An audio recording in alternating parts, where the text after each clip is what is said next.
If you have ever looked around at your life and thought, this can't be it, you are in the right place. This is Flying Upstream, the podcast for people who refuse to live on autopilot. I'm your host, Kristyn Medeiros.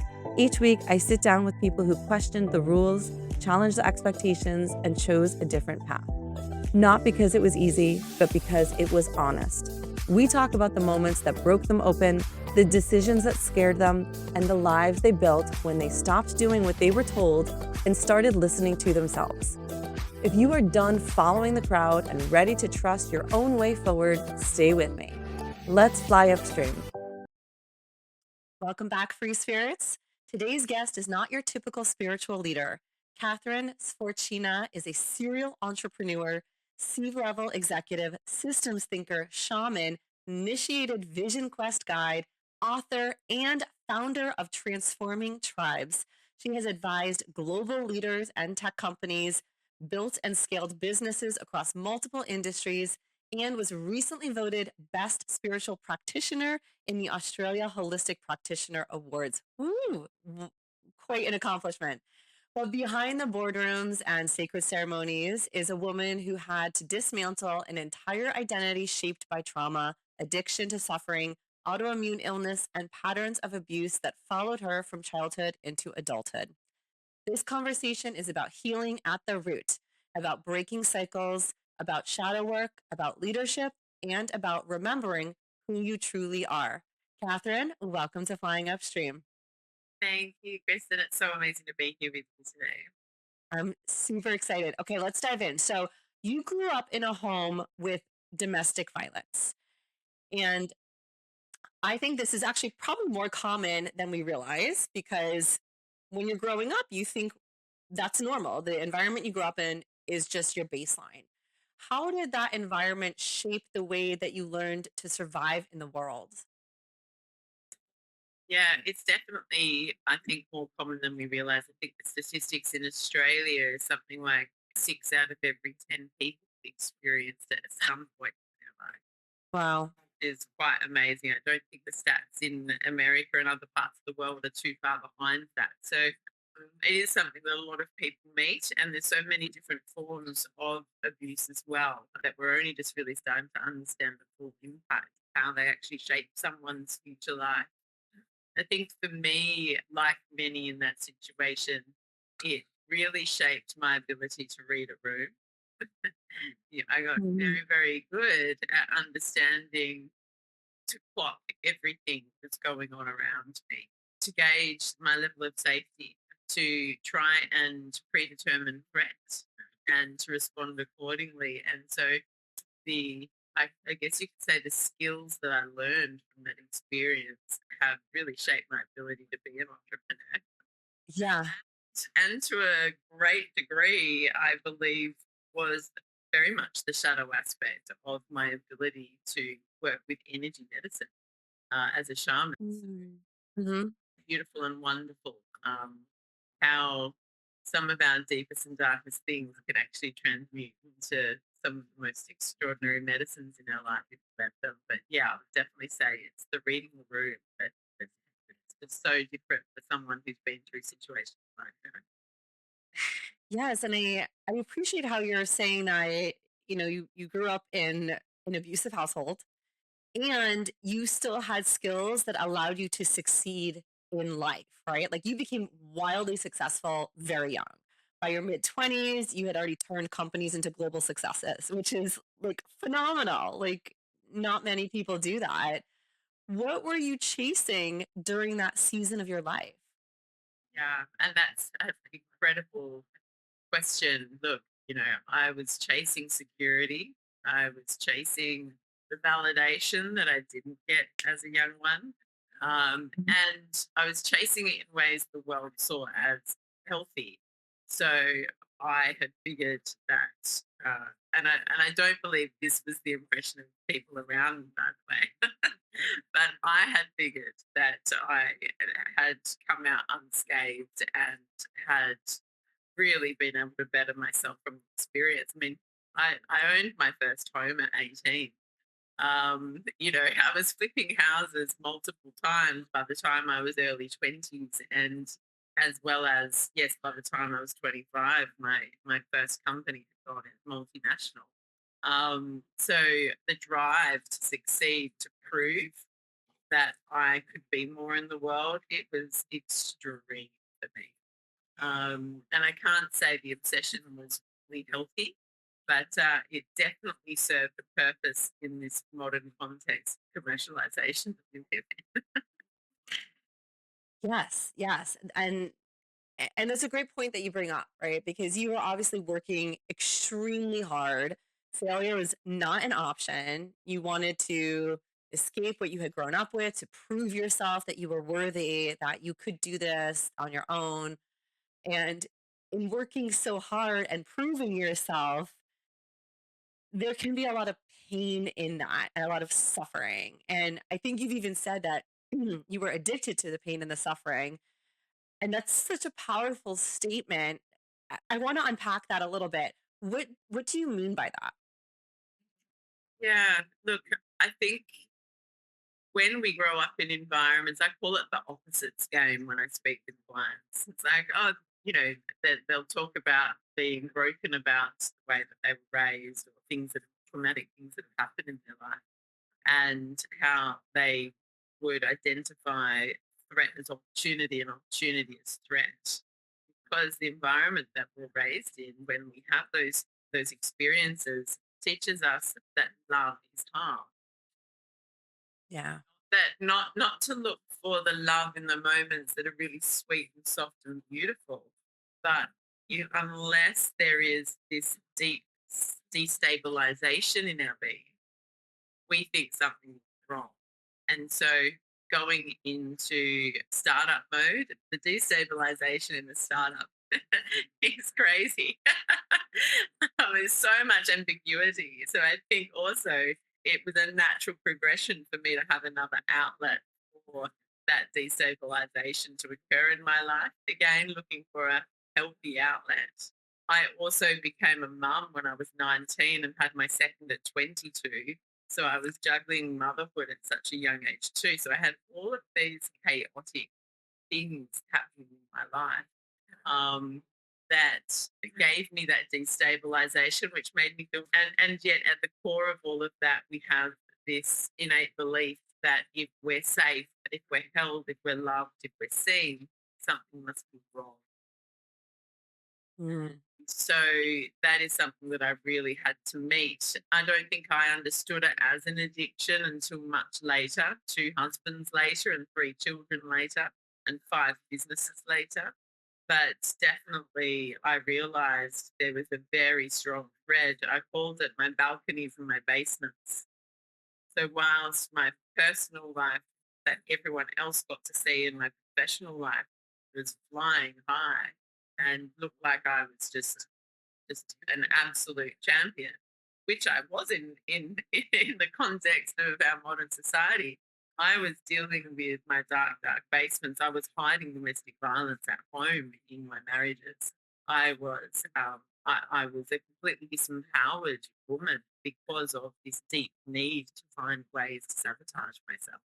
And that might have been through binge eating so that I could never quite be the weight, no matter how much exercise I did, or it might have been through making alliances in business that whilst I was so successful on paper, I would end up meeting and associating with the wrong kinds of people and be done out of huge amounts of money as a result. Mhm. So I learned some really big lessons around what it means to pull the rug out from underneath myself all the time. But certainly don't blame my upbringing or other people on the fact that I chose to make those decisions through that particular wound lens. When I was an adult, it was my responsibility to meet these things about myself. And it took a lot of the universe showing that mirror in my face time and time again, increasingly more and more intensity for me to actually say, okay,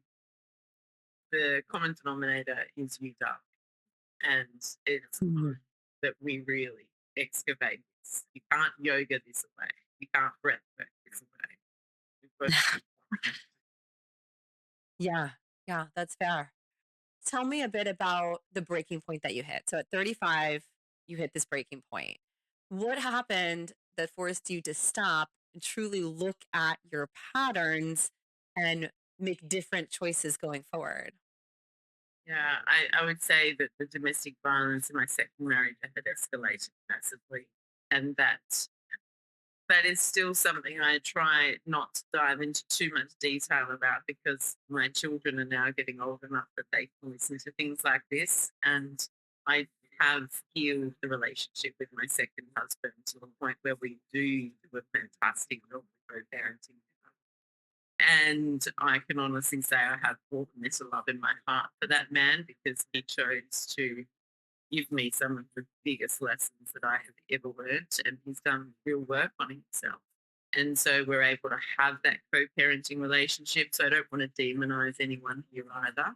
But for me, what was happening at 35 was a deep recognition that I had become my mother in my personal relationships and that the pattern was still following. And now I was 3 children deep, and it's a deep desire that he wouldn't follow them into their lives. And there's not really too much you can do as a parent who's gone through those kinds of things with your romantic partners, with their fathers, that allows you to fully protect. You know, they've signed up to Growth Planet too, and their souls chose me as their mum and their dads as their dad. So it's one of those things, you know, that they're going to have their own journey with what happens from that too. But it's being a mother of 3 children, having so much of my life tied into this mechanism of coercive control and having basically feeling I had no option of where to go, that I realized the only option was because the foundations actually rotted. I was trying to, Mm. every time something fell over, I was building a new house. And the house was bright and shining and amazing. And I had all the bedrooms, I had the full deck, it had the everything. But I was building it on a foundation that was completely rotten, so it kept imploding. And so it was time to go underneath and excavate. And I made a commitment to myself to not stop until I had just gone to the deepest places beneath where this stuff came from, into the root of my essence and my soul's journey beyond what this lifetime was. Yeah. Um, and, you know, I can't say that it suddenly became perfect and wonderful, but I understood and I was able to become more aware and I was able to start making different choices for myself. So, yeah, it was a really pivotal time in my life. Yeah, I really sympathize with that moment for you where you kind of realize like it's been bad for a long time, but there's that moment where you're like, I literally can't do this anymore, right? And recognizing it's not only about you, but you have 3 children and obviously your decisions impact them as well and needing to make the best decision for them too. And one of these good decisions that you made was that you started working with shamans and exploring your Incan lineage. I'm really curious to know, what did the energy medicine unlock for you that traditional success and the other external validations you've had in the past, what did that unlock that those never could? Yeah. It was interesting because it was a slow burn for me. I think since I was 16, 17, 18. I mean, I had to actually initially overcome this whole thing of there being something more than me because I was raised in a very strict Seventh-day Adventist household that had all of this domestic violence going on. So for me, any kind of religious belief was everything spiritual was put into the box of religion, basically. And put into a box of toxic, and I'm not going there for a while. Yet, I had discovered hot yoga. I discovered, all these incredible breathwork processes that would take me into very deep spaces. But I was refusing to go on spiritual experiences.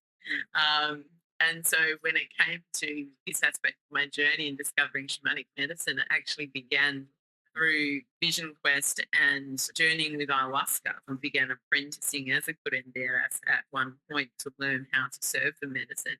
And that led me to the path of the ending, where I, without plant medicine and psychedelics, was able to start to fully connect with more than human realms. And I think the vision questing, so that's a process of being very deep and very still, very quiet in nature, where you give up all of the familiar and you are in a very healthy container. You are literally sitting on your own in the wilderness for 4 days and 4 nights without food, just water and very basic sleeping gear. You're in the same spot, Wow. very, very sacred and very held place. So that definitely gifted me, those experiences gifted me this incredible ability to realize we had so much more than this world, than the physical, tangible, what we can see and touch, that we can relate to and meet.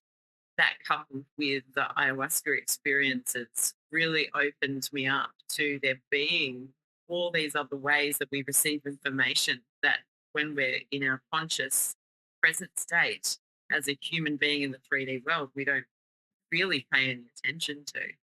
That when I met an Incan medicine and recognized that those two formats of or modalities, you could say, were also something that supported a map of the soul, and that I could walk this map and start teaching other people how to heal that map after I'd navigated my own map deep enough.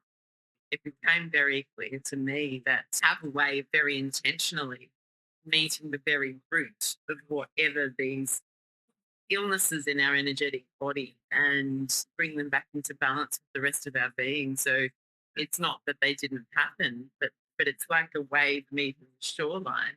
It looks really ferocious as it comes in, but then it just hits.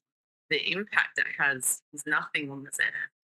And so, yeah, that was very much my experience of shamanic energy medicine, and just understanding that there are ways in this world that are not traditional, that have been practiced for thousands of years, that have such impact and effectiveness on healing our physical, mental, energetic, spiritual, emotional bodies. And once I'd experienced that healing for myself, I wanted it for other people.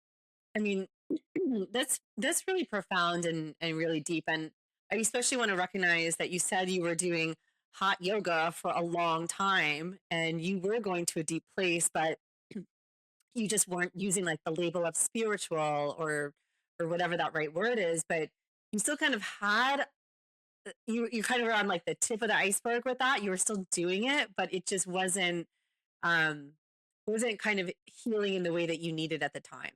And so I want to call that out because I think it's really common where people are doing things like yoga, meditation, all kinds of things that are good for our soul, but we're not necessarily using certain words about it, right? And so there's kind of two parts. One is that even if you're not using the right words, or I shouldn't say the right words, but you're not using words that are kind of healing or deeper, good on you for still doing it, right? Still taking that step, still trying, still moving in that direction. And then the other side of that is recognizing that if it feels good, go for it, right? Like you were doing the hot yoga, you said. And then eventually you're kind of like, okay, I'm going to take it a step further, if you will. And you went to ayahuasca, shaman work, and so on. And just being able to recognize in yourself that that felt good for you, that felt really good, and trying to match the inside of like what feels like good on the inside with the actions you're doing on the outside. And I just really want to call attention to that. Yeah, I think it's really important that we recognize our body has an innate intelligence. And when we stop resisting the mirror that is the world around us and we start using it as the lesson, that's probably the awareness factor of all of that. Seeing that we can observe what's going on without judgment. I think when we do get into mindful practices, I mean, I at one point, I would do the 30-day hot yoga challenge whenever it would be held at my studio. And I'd go sometimes 2 or 3 times a day. I got a little obsessive with it, to be honest. But by the third class, I now know I was in a transcendental state. that day, which is why I would go those 3 times, because it was like, what am I touching here? When I allow the surrender of, when we go to a deep place that feels so uncomfortable, but we allow ourselves to surrender into that discomfort, I was opening something up in me, and my soul knew I was just nibbling around the edge of the cookie on something that I really needed to dive in deeper and explore for sure. Yeah, that's beautiful. So now you work with top CEOs. You also work with people who feel they cannot function without chaos or abuse in their lives. What is one core element that you think prevents true healing across all those people, across all those groups? Yeah, and it really is a diverse group. I mean, I could have in the same day a session with a top executive from Google, for example, and also a stay at home mum who's completely stuck in where life has her right now. And, detectives, lawyers, you name it, everyone has something more than what we're actually sharing with the than our regular associations as well. And so nothing from a story perspective surprises me anymore. We we are capable of deep cruelty and also deep, deep love as human beings. And Mm. certainly there is, and this work exposes you to the full spectrum of humanity for sure. But as we go through, there is always the common threads, and that's actually topic of the second book I'm writing right now. Is about the pandemic addiction that we actually all have if we've been brought up in the modern world. It's how we deal with that addiction that actually shapes us and has nothing to do to a degree with the other experiences we have. It's got to do with one thing. And what I've discovered is that the root cause of all pain, all suffering, and the root cause of every self sabotage and every pattern that we embody that takes us out of balance with ourselves in some ways, we have become addicted to victim.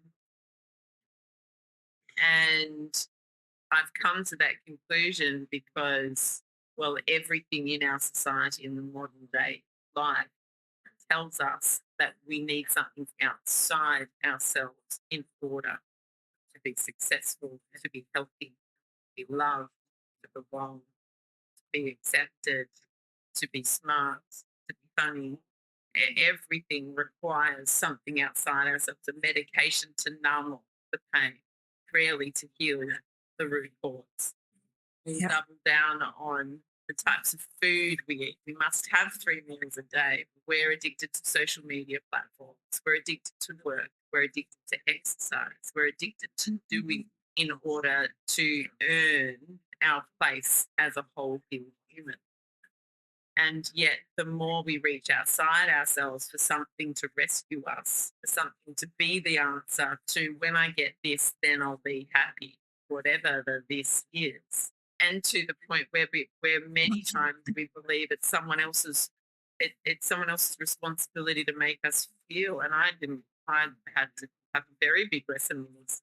I honestly did not believe we were able to choose our own emotions, that someone else dictated how we should feel and what we should do and say.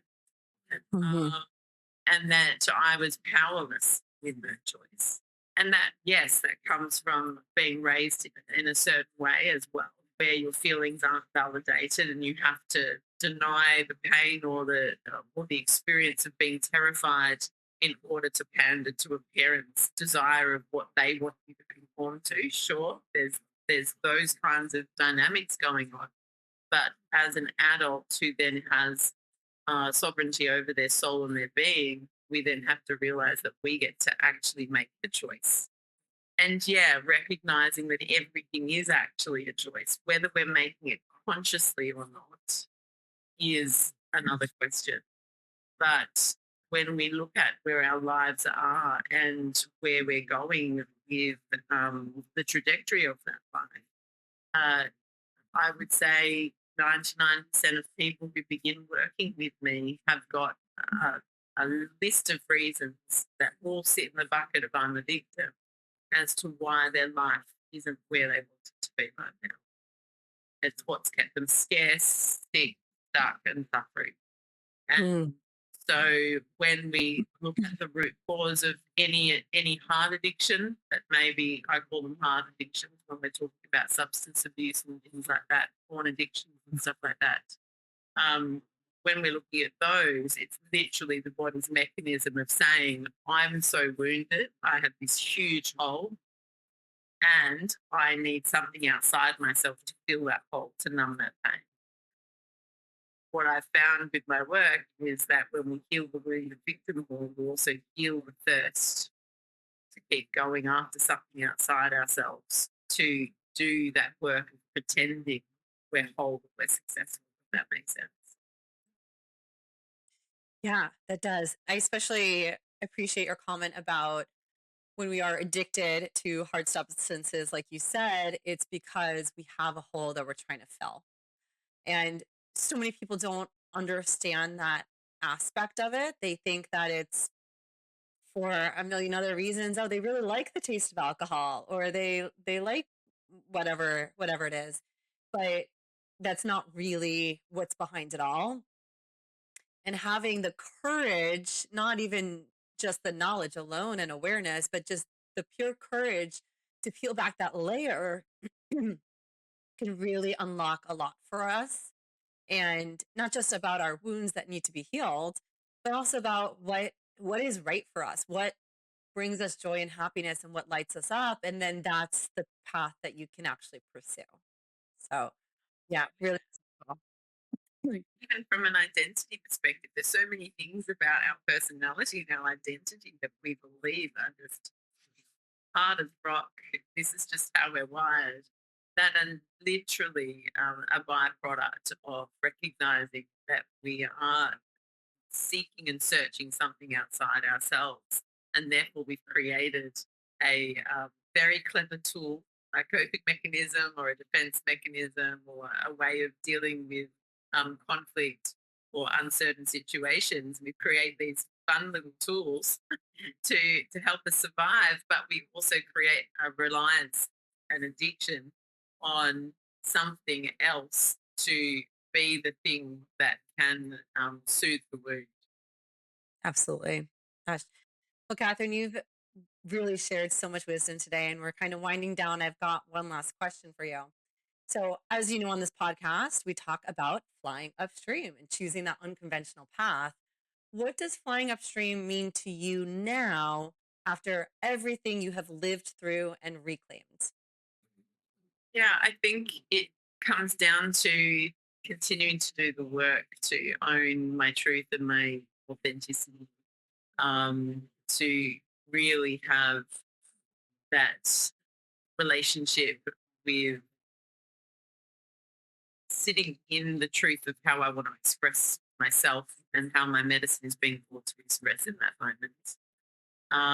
Because no, it's not a conventional path I've followed by any stretch of the imagination.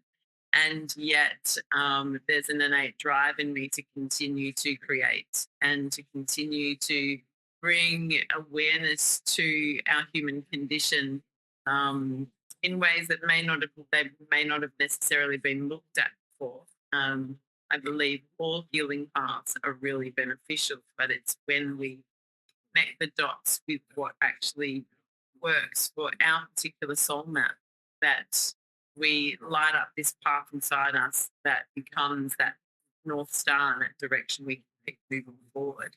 And so it got to take us right back to the beginning of our conversation, that ease and flow and just what feels good is often the path of such least resistance that we can create from that part. And so, yeah, really honoring what feels good in my body, what feels good in my life, and doing as much of that as possible. And it seems to work wonders. Beautiful. Catherine, thank you for your honesty, your courage, and for sharing the depth of your lived experience with us today. And for Free Spirits, conversations like this really open doors for people who might not even realize they're standing at one. So thank you again. So appreciate you being here, and thanks so much for joining. Thanks so much, Kristyn. It's been amazing. Have a beautiful day. Thank you. If today's conversation sparked something in you, take a moment to sit with it. You can find more episodes and resources at flyingupstreampodcast.com. And if this show speaks to you, the best way to support it is to subscribe, leave a review, and share it with someone who is ready to question the path they are on. Until next time, keep questioning, keep exploring, and always keep flying upstream.